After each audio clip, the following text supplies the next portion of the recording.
Uday Mukherjee joins us now on the day after the big election verdict. Hi Uday, good morning. Looks like the party has not ended just yet. But first up, how do you explain Friday's market reaction? I mean, the verdict surpassed market expectations, but we still came off from the highs.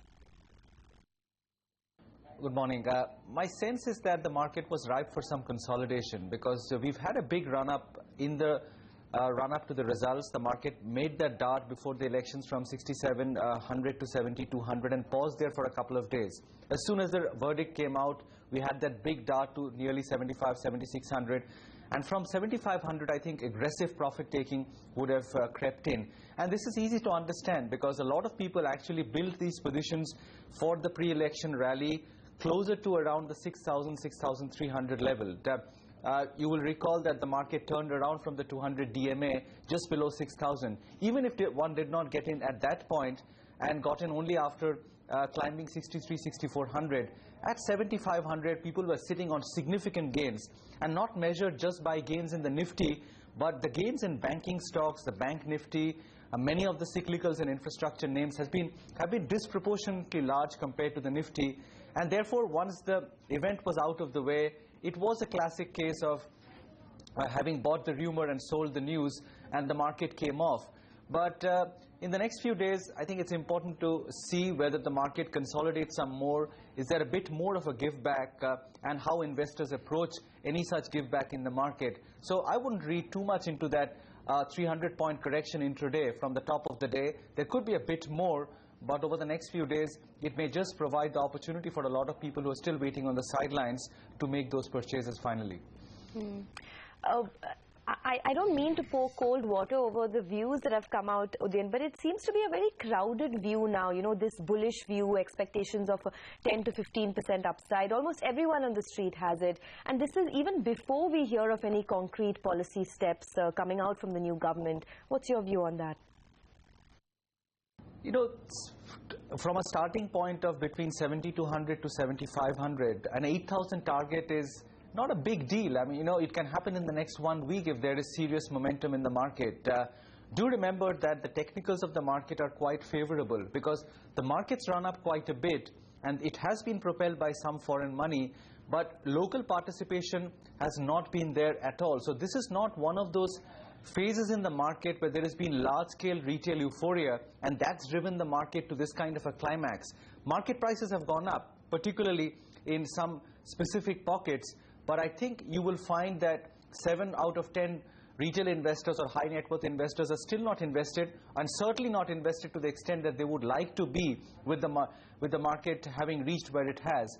So I think if euphoria really catches on and people get more and more convinced that after 6 years of a down cycle, the market is finally taking off, then, you know, it's not a big deal because you could have bought at 6,700, 6,800 before the election verdict, and now you're getting an opportunity to buy just about 400 points higher after an election verdict, which a lot of people think will unleash good things for the economy. And if you believe that, then 400 points is not such a big deal. So, you know, 4 or 5% is hardly par for the course. So the question which a lot of people have to ask themselves is this the start of a much bigger cycle? And are you late getting into it? So if you map it from the previous high, 6,400 roughly, and you say you're getting in at 7,200, what have you missed? You've missed probably 12-15% of the up move.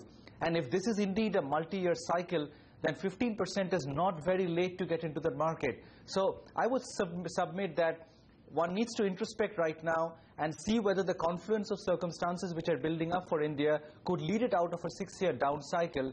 And if the answer to that in your head is yes, then I think one should not be penny wise and pound foolish and quibble about 700 or 800 points in the Nifty, because the gains in the next few years then could be outsizedly large.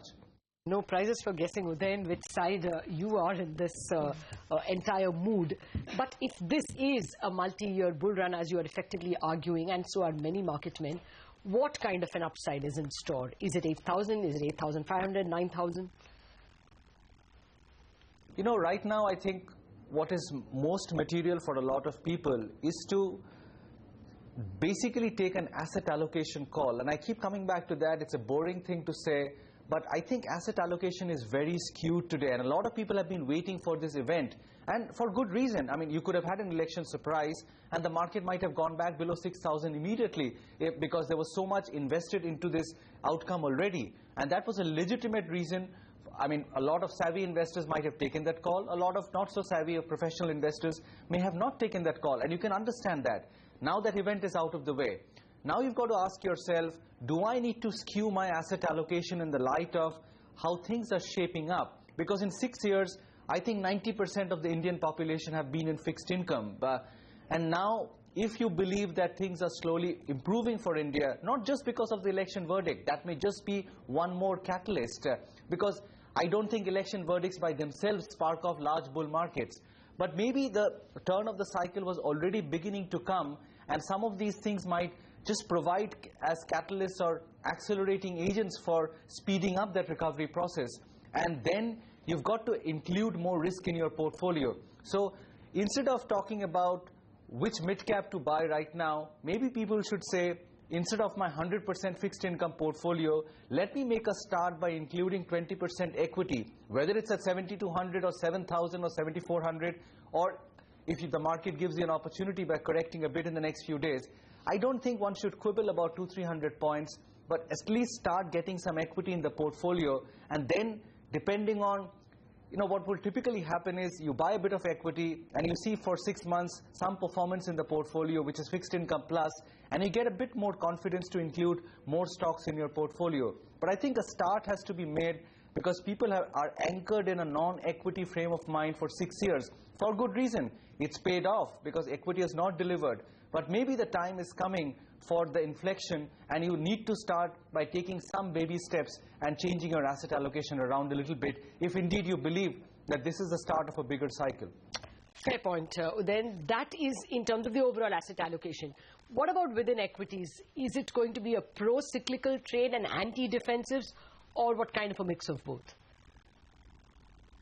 That is more of a trading orientation, because right now what will pay off, as long as the market's running on this particular catalyst, which is that we've got a mandate which will be economically positive, and over the next few weeks and months you will have more policy measures which are positive. If you're playing for that, then I think the same portfolio which has done well over the last 1 month and 2 months, which is basically cyclicals, banks, high beta, infrastructure, that kind of portfolio will continue to outperform. However, I would say that for a lot of lay investors or retail investors who've been out of the market, maybe they should start looking at high quality diversified mutual funds. That should be your first port of call, because you don't want to take a tactical trading call and get on the wrong side of it as soon as you enter the market after 6 years. So you say, I want to spread it out, I want to get into a high quality diversified equity fund. I probably want to spend a little bit of money into a mid-cap fund as well, because mid-caps have not rallied over a period of time nearly as much as high-quality blue chips. And mid-caps, if this is indeed a multi-year cycle, mid-caps will do very well. So choose a high-quality mid-cap fund as well and throw in some money there. That's your starting portfolio. And then you start looking at some high-quality businesses, maybe buy 4 or 5 stocks directly and keep it in your portfolio. But I think a start psychologically probably is better off by saying, let me not take a direct risk, put some mutual funds, get used to owning equities once again after 6 years, and maybe a portfolio building approach will follow. All right. Just coming back to some individual sectors then, Udayan, is it time to reduce weightage on, the pharma, the IT, or even the consumer names?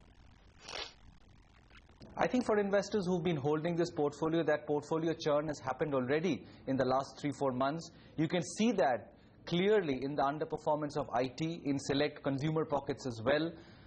They are expensive, and people have started switching around that portfolio. Now, the fear with this approach is that you go to the other side of the swing in the pendulum, where you throw out every bit of what has worked in the last 3 years. And I think that may be a bit of a mistake as well. So while saying that, yes, domestic-oriented companies will probably do better in the foreseeable future as this market threshes out, I think it's important to use corrections in some high-quality IT names, in some high-quality consumer businesses as well. and slowly to use contractions in valuation out there to also include them in your portfolio. Because good quality businesses will do well over a period of time, and it's important to understand that. Everything is not about a trading trend. It's not about capturing the next 20-25%. You're talking about a seminal shift in orientation towards equities. While one must include some of the domestic cyclicals, therefore, I think it's important to include some of these very high quality pharmaceutical and consumer names and even IT names as their valuations or their relatively rich valuations cool down over a period of time, because these businesses will continue to do well over a period of time. So I'm not in the camp which says throw out everything that has worked over the last 3 years. Sure, you need to tweak your weightages, but I think good businesses will do well, and you must include some of these names using sharp relative underperformance bouts and dips in the market. Okay, finally, Udayan, it is a 3,600 crore plus buy figure that we got from the FIIs on Friday, and even a few days prior to that, it was a 1,000 crore run rate. Will FII inflows continue in this fashion? I think the next couple of months will be watched very closely because there is considerable excitement even in the Western world about this election verdict. I think every move will be watched, every appointment in the cabinet will be watched very closely. And India was outperforming in any case over the last few months. And the case for outperformance probably has grown stronger now in the eyes of a lot of global investors. So I'm not sure how the next 3 to 4 months will pan out in the global space because there are many ifs and buts out there. You could have QE in Europe again, which might work out in terms of liquidity flows for a performing market like India, especially where perceptions have become much better over the last 3-4 months. So India could continue to be a recipient of disproportionately large flows